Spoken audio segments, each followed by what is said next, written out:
skip this for the duration, for the signs.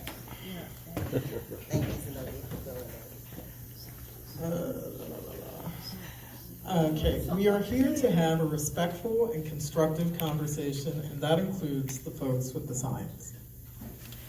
We would like to acknowledge your attendance and why you are here. Please stand up and hold up your signs. You may stand up as well, so we can get all of you. Thank you very much. Make sure that Larry was able to see all of you. Thank you. For the duration of this event, we do ask you that you keep the signs down or in the back of the room so that the folks sitting behind you can see the stage. So if you'd like to post them in the back of the room now, take the opportunity to do that. Otherwise, just keep them down during the duration of this event. I'd also like to ask that if you still haven't handed a question card in, please fill it out now and pass it to the right all the way down to the end of your row. These will be collected and we will make the best effort to get them addressed in the time we have for this event. So, since I'm going off of prepared notes, thank you for your patience and welcome to the March installment of Coffee and Politics. Our conversation moderators are Emma Tramble,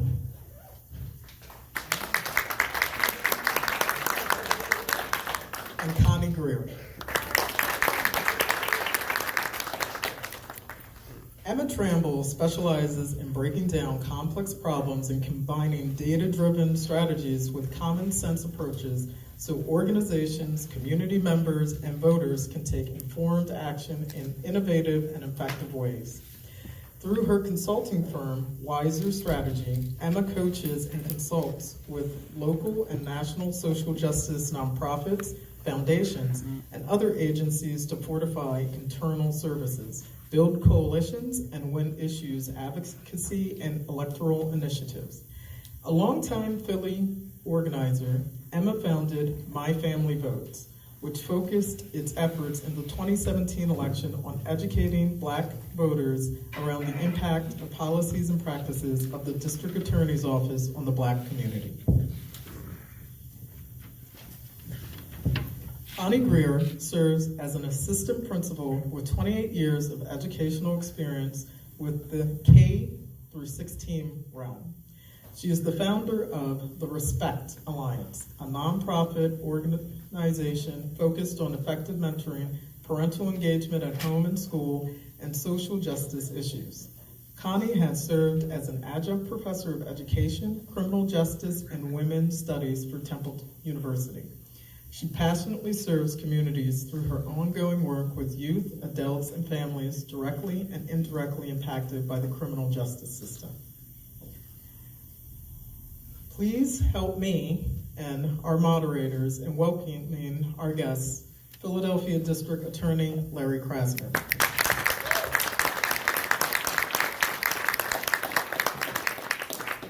A brief bio about him includes, in 2017, Larry Krasner ran on a progressive criminal justice platform of proactive, focused, and fair law enforcement, ending of mass incarceration, treating addiction as a medical issue, not a crime, stopping seeking death penalty sentences, ending illegal stop and frisk, and fixing the broken cash bail system.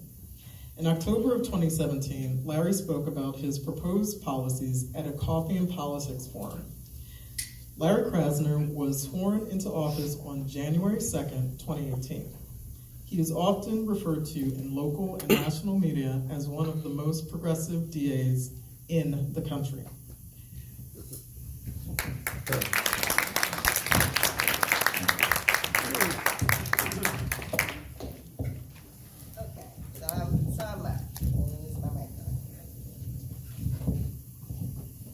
Okay, it's on.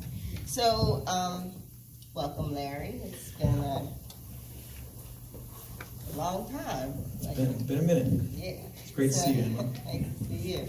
So when we had most of our encounters, and they were at DA forums, I think I attended 80% of those DA forums. I was not stalking. They were full of information, and I just spent a year basically immersed in the DA's race, what was happening with the DA's office. So when I had to do my deep dive at what's going on now, it's like it was volumes of information. So one thing that I kept running into is this phrase, prosecutorial discretion. It's all over your website, and I want to read from this book. And this is actually going to serve as the context for our talk today. So this is The New Jim Crow. Probably a lot of you have read this book. If you haven't and you're interested in criminal justice reform or just how our criminal justice system works, this is the book.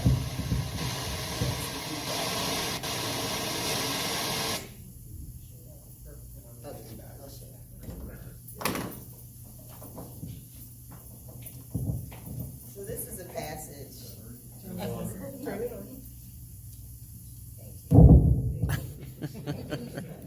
Okay, working out a couple of technical kinks here.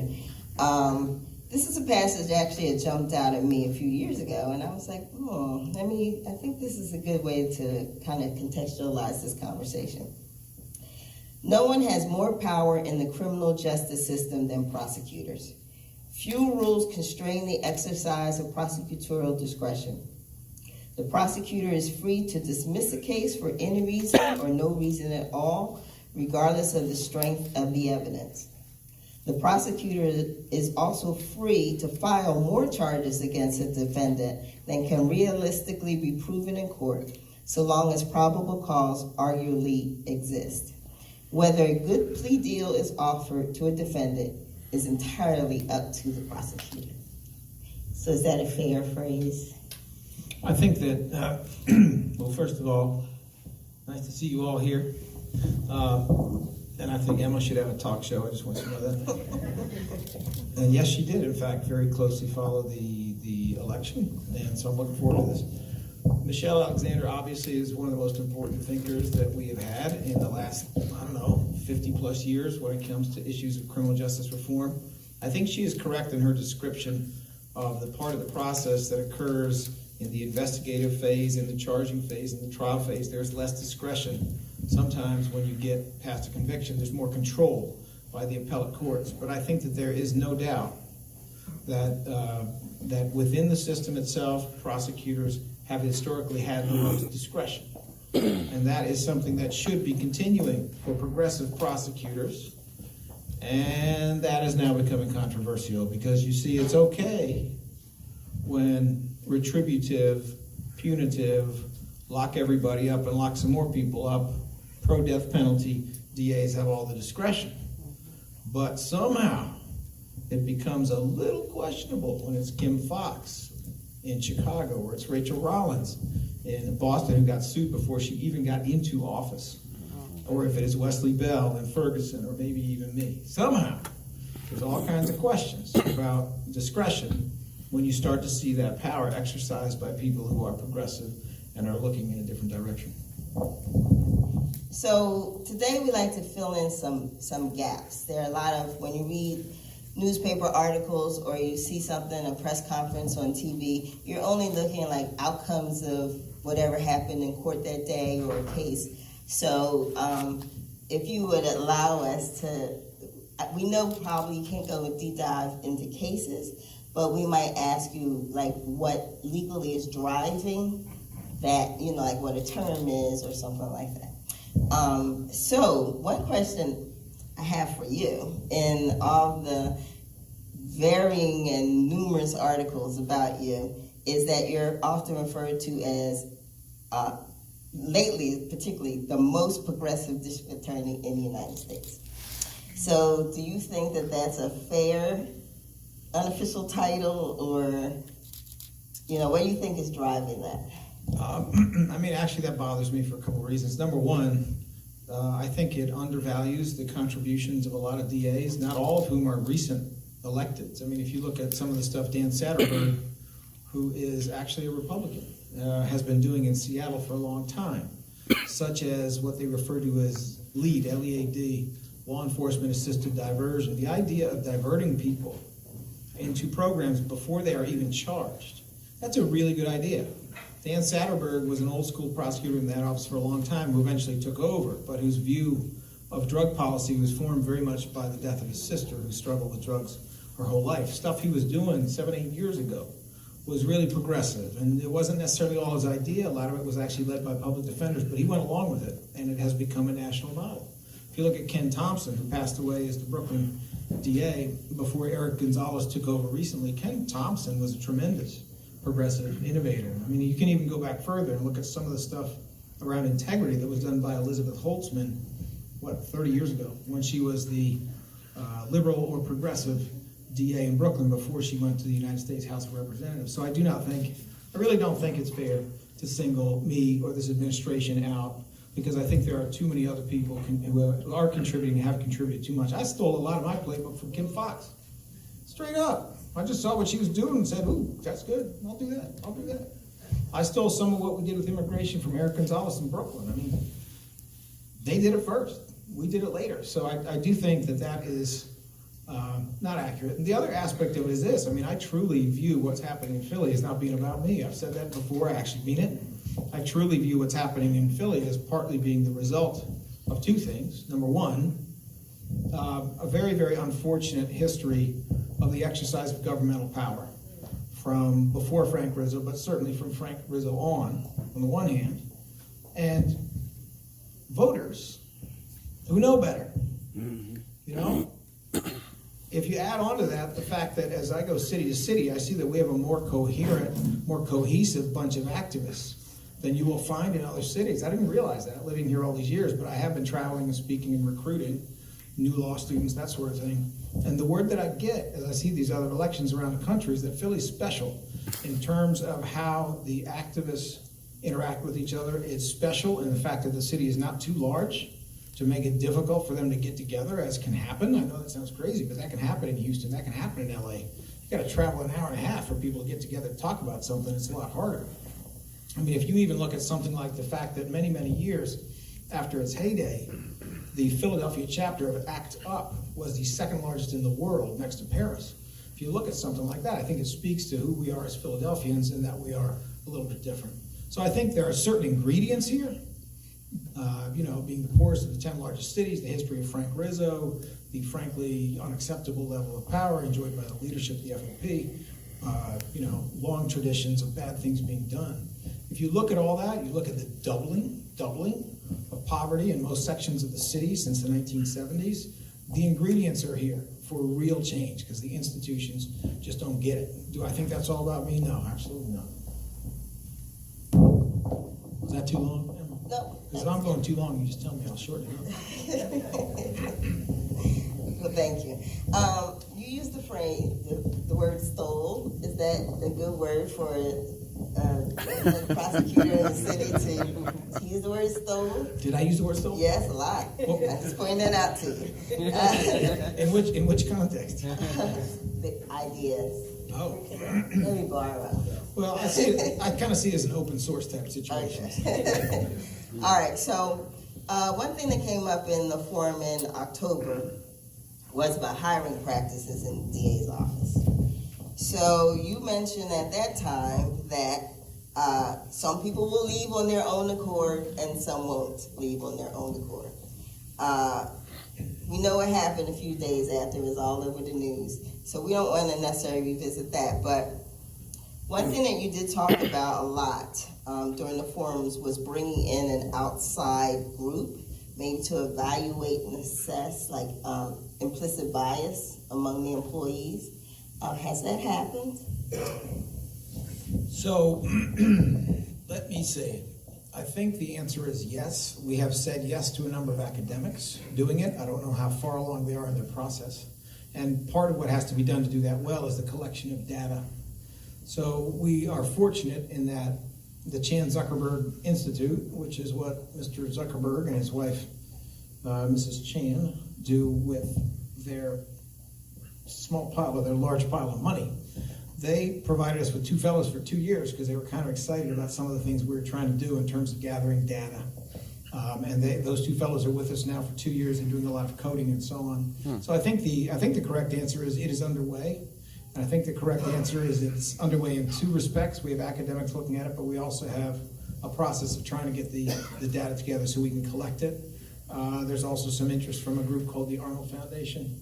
They're very, very interested in prosecutorial decision-making and a lot of different aspects of it, but obviously one of the aspects of it is whether there is a racially discriminatory process going on. This is the kind of thing that was done in the Manhattan DA's office by the Vera Institute, I believe, under Cy Vance. And we are entirely open to it, and to the best of my knowledge, it's underway. And what do you do about new hires? Do you have some kind of I screening am process? so glad you asked me that. So what do we do about new hires?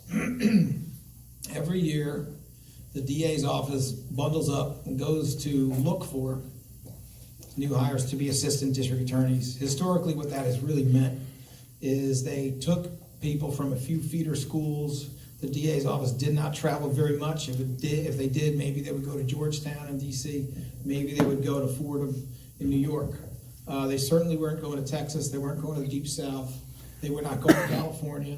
Maybe somebody would go to University of Notre Dame because, first assistant went there. But it was a very, very limited process. In fact, they used to claim they had no budget, which was nothing but an excuse. We found that unacceptable. We believed then and we believe now that the Philadelphia DA's office should be a destination for people who might consider a career of public service in nonprofits, might consider going into the Peace Corps, might consider becoming public defenders at some of the most challenging public defenders offices in the country, and also for people who want to be prosecutors in the traditional sense but are informed by things like history. They're informed by things like science. They've heard of racism, and they're not going to say, what does that mean? We kind of thought those people were okay. So I think probably the most important thing we did last year is we went to 25, well, maybe almost 30 different law schools around the country. It was a combination of law schools we selected because of their ranking, and also we went to 5 HBU law schools. We considered the local law schools, of course. And we have an incoming class that will be 60 people. I cannot tell you how amazing these folks are. They are incredible. Sometimes it's an incredible life experience. I mean, we have one young man from American University who very bright guy, went to college a little bit early, washed out, and ended up in the military, rose to military intelligence, came out, went to become a police officer in Prince George County, came out of there, decided to go to law school. This is a 35-year-old African-American man who might have more insight into what it means to be a police officer and a prosecutor at the same time than anyone I've talked to. And he is in our entering class, so his life experience, in addition to his academics, is tremendous. We have other people who are coming off of truly elite clerkships from incredible schools, and they're just absolutely great scholars who could make a hell of a lot more money doing something else, but they really want to do public service, and they're excited about the idea of being part of a movement that will seek to end mass incarceration. I could go on and on. I mean, there's one woman we found at Northwestern University in Chicago, a proud graduate of Central High in Philadelphia, who is a citizen of, I believe, 3 countries. She speaks a couple of different languages. Dark-skinned African-American woman who is fluent in Spanish, and I think another language as well, who was being hired in California to a very fancy public service job there until we clawed her back, until we got a hold of her and brought her back. This is something no one talks about. When you have all these wonderful, talented Philadelphians who go all over the country, and they go to different law schools, the old DA's office thought that they were somehow outsiders. I guess you're not allowed to cross the border of the city or something like that. Those people need to come back. Yes. We don't need to have a brain drain in Philly. We're all that talented. We need to bring it back. Yeah. So, I can tell you in general terms that it's an incredibly academically qualified group. They are diverse in every sense. They have grown up in different parts of the country. They're intellectually very diverse. Their life experiences are very diverse. The level of racial diversity is way above what it has been in the DA's office traditionally. It's close to, I think, 40% of the entering class. And when we came in, the office itself was at about 20%. I think it is slightly more women than men.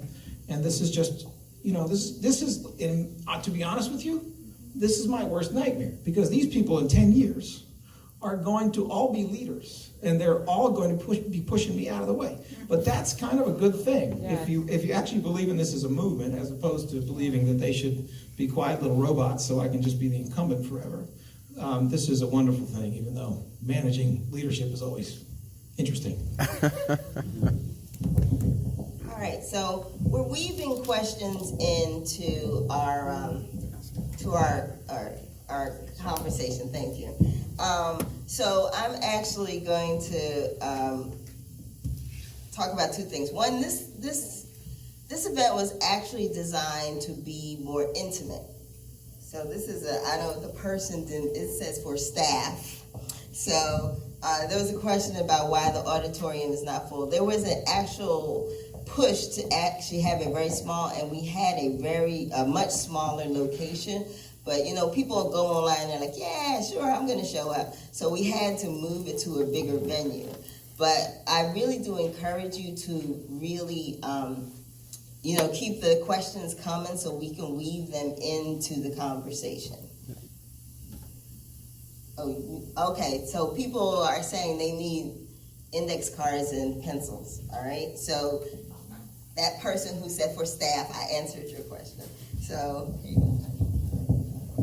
Good afternoon, Larry and audience. Good afternoon. One of your campaign platforms was obviously ending mass incarceration.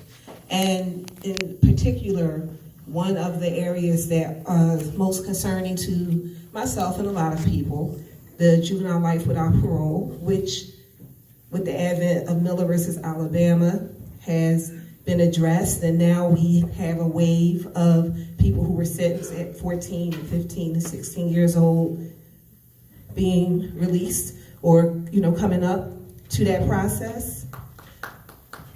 Yes. I have a question about in my opinion, the second age that is also under that jurisdiction. If we look at science, we say that, science says that the brain is not fully developed until 25, 26. So we have individuals who are 18 years old, 19 years old, who have committed some of the same offenses that the 14 and 15-year-old committed and received a life sentence. But science is saying that their brains were not mature enough to deal with the consequences of their actions. Do you have any thoughts on what might be coming down the pipe for that population? I do. And it's really a cutting edge, excellent point. So for those of you who don't know, Philadelphia had more juvenile lifers than any city in the country, which means any city in the world. Pennsylvania had more juvenile lifers than any state in the country and more than any other country in the world, because Pennsylvania's like that. A lot of this is the result of laws that were written a long time ago that basically say for first-degree murder you can get death or you can get life without any possibility of parole. For second-degree murder, which means basically a robbery gone bad in most instances, the only penalty is life without any possibility of parole. And that is true whether you touch the gun or not, and that is true whether you went in there with any thought that there would be a killing or not. There are only 4 states in the United States that do that. And that is partly because Pennsylvania laws are crazy, frankly. It has had tremendous impact. And now that science has caught up and said, wait a minute. Juveniles, there is an increasing capacity from teens up until 25. The brain is, in general, mature by 25, but that does not, according to the U.S. Supreme Court, mean that your brain is fully mature at 18. Perhaps it's more mature at 19 and more at 20, but that doesn't mean it is fully mature. So that scientific underpinning is what first eliminated the death penalty for juveniles, because that came first, and then eliminated life without the possibility of parole for juveniles. I'm simplifying a little bit, but that is really what it said, and that is what caused all over the country the resentencings of so many juveniles, juvenile lifers, more in Philadelphia than any other city in the world, and my administration has been doing about half of them. I think we only have another 20 or so to go.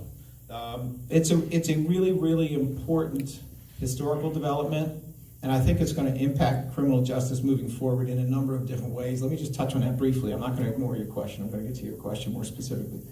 But here's the thing. So they're releasing people who did terrible crimes a very long time ago.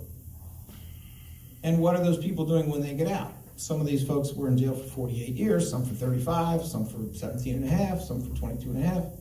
What are they saying? Well, I can tell you that in Pennsylvania, based on my last conversation with the leadership of the Offices of Probation and Parole, what they're seeing is it's been a little over 2 years that people have been released, some of them only for a few days, some of them for that full 2 years plus, some of them somewhere in the middle. And we have a snapshot of recidivism. We have a snapshot of what they're doing. What are these, quote, monsters, unquote, who were too dangerous to ever let out on the street, who needed to leave jails in a casket, doing now that they're out later in life? Well, the answer is not much. The actual instances I'm aware of criminal activity by what I believe to be in excess of 100, perhaps as many as 130 or 140 people who previously were serving a life sentence for homicide they committed are as follows. A couple of them, maybe more now, started to develop a drug problem and were sent directly for drug treatment without being violated and put back in jail. One was arrested for a fairly serious case. It was possession of a gun, and also there were some drugs around. That case was eventually thrown out because a lot of people had access to it, and the judge was not persuaded that it would necessarily belong to that defendant. But let's just assume that that defendant, who, by the way, was turned in by other juvenile lifers, right? Let's just assume that that one was guilty. And then there was a more recent arrest, a domestic allegation in the state of Delaware. Assume that one's guilty too. Not because I think they are or aren't, let's just assume it.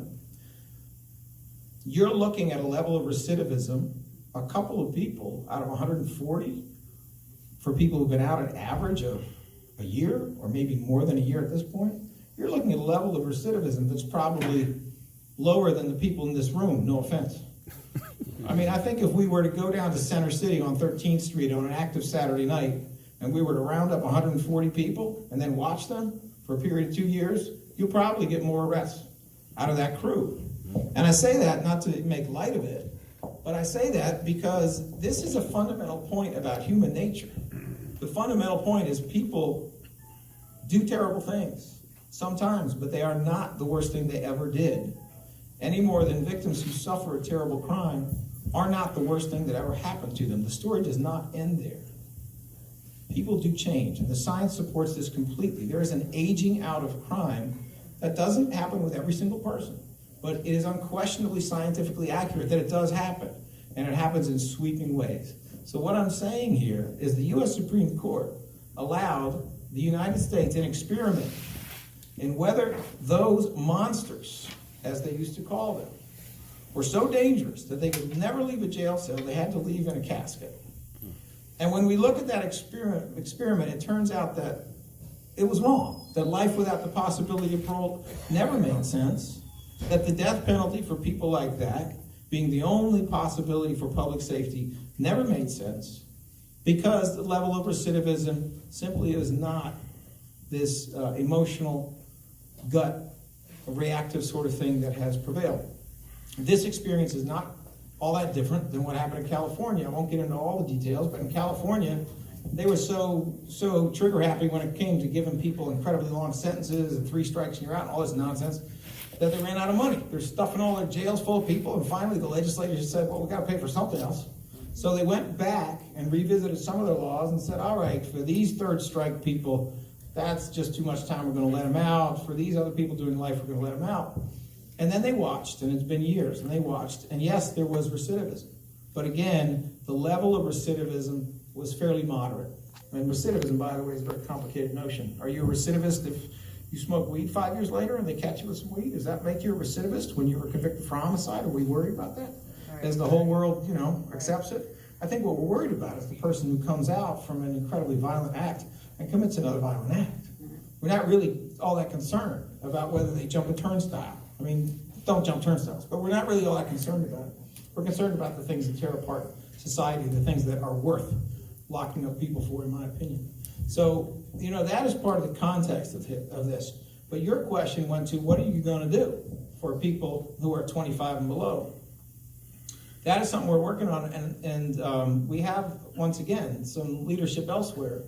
In California, the progressive district attorney out there, who unfortunately is not running again, George Gascon, who, by the way, was the ex-police chief in San Francisco before he became the DA, and then he went to war with the local police department because he wanted them to be accountable, and now they're basically driving him out 6 years later. So, stories do not always begin or end where you would think, but this is a person who is very much a believer in having what he refers to as a youth court.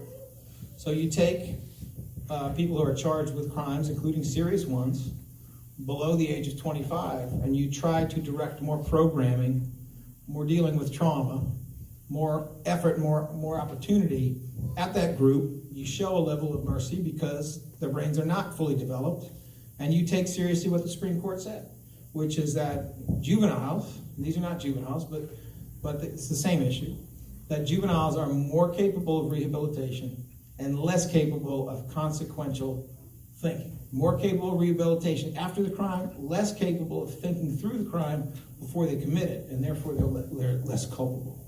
And they're taking that seriously in San Francisco. It affects what they do. So I think that is the long-term approach. That's the long-term place we'd like to get. Maybe even take people in that age category for certain offenses, not necessarily every offense, and deal with them specially in a different courtroom where there's more services available. Does that thinking affect us right now, though, before we can get other stakeholders in the system to play ball with us in terms of that kind of idea? The answer is yes. I mean, I have to evaluate offers to give in serious cases. We are not here talking about retail theft. We are talking about a young person putting 3 bullets into another young person, possibly even causing paralysis.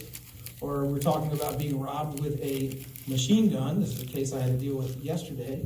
Robbed with a machine gun, and that robbery occurring where the defendant has an extremely long record of violence going all the way back to early teens. Do we look then at the age of the offender? Is it a factor? The answer is yes. It is a factor. I always check. It makes a difference. It may be a difference of cutting down the number of years. It may be a difference of being more willing to put someone in diversion. It really depends on the case. But we always look to see the age, and for me, it's a continuum. If you are below 18, it matters how much below 18 you are. 15-year-olds are less culpable, and they are more capable of change than someone who's 17 years and 11 months. And someone 17 years and 11 months is, in my view, to be given more consideration than someone who's 24, who should be getting very close to a level of full brain maturity. So it does affect what we do in that regard. Thank you. Several audience members have asked questions about the practice of restorative justice rather than punitive justice here in Philadelphia. I know that in your introduction, many of the items that are currently being acted on in office were mentioned, but you may want to repeat some of them. What is Philadelphia doing differently now under your leadership in terms of restorative practice versus punitive practices when it comes to the criminal justice system? So what we would really like to do, and have been actually working on since before I was even in office, what we would really like to do is something that is similar to the restorative justice practice that's done in Oakland, California, and has been done there for some time. I'll explain that to you in a second. The holdup there, frankly, is that it involves working with national organizations that have to go get a whole bunch of money, and while they have a truly excellent program and they're working hard to get it, the money hasn't landed yet. Separate and apart from that, we think there may be another trough of money, which is under funds that are controlled by the Victims Advocate for the Commonwealth of Pennsylvania, with whom we have really a very good relationship. And we're trying to see if we can get some money for restorative practices there. But let me tell you specifically what we're talking about. So, for example, if we look at Oakland as a concrete example of what we're talking about. What Oakland has been doing for probably close to 9 years now is with juvenile cases, including some pretty serious ones like burglaries, things of that sort, robberies where there's no weapon, something of that nature. What they've been doing is they bring the victim into a room, they bring the alleged offender into a room, and what happens in the room stays in the room, in the sense that they make it a space where the juvenile is able to speak and the words will not be used against him in a courtroom if it should ever come to that. The purpose of the meeting is to come up with a contract, and the purpose of the contract is to find a way to avoid the criminal charging, prosecution, and conviction of the juvenile, but simultaneously to hold the juvenile accountable and to address the needs of the victim. So let me give you an example. In comes, the young 16-year-old who did a burglary of Mrs. Jones's house. In comes Mrs. Jones, and they both talk. And Mrs. Jones talks about how she came home, her window was broken, she was frightened, she called the police. She went into her home with the police, fearful that the person who did it might even be in there. She had no idea who it could be. Was it someone who didn't like her from work? Was it a stranger? That sort of thing. She found important things gone, possibly even heirlooms gone, and she was pretty shaken when she came home. She had to fix the window. She didn't necessarily have a lot of money sitting around to fix the window. It had to be done on an emergent basis. She didn't sleep well. All the things that victims go through, even victims who are not, stabbed and are not shot, all the things that they go through when there is a serious violation that occurs. And then the young defendant talks and he explains his life circumstance, what's going on in the school, what's going on at home, why he did it. Was it drugs? Was it a dater? Was it just that he does this for money? He explains whatever the situation is, eye to eye, face to face, and hopefully has the good sense to take a level of responsibility, accountability for it. And then over the period of hours, because it takes hours, and it is moderated, it is mediated by people from a nonprofit. It is not the DA's office, but it's a nonprofit that works with the DA's office in this regard. Over a period of time, they see whether a contract is possible. It almost always is.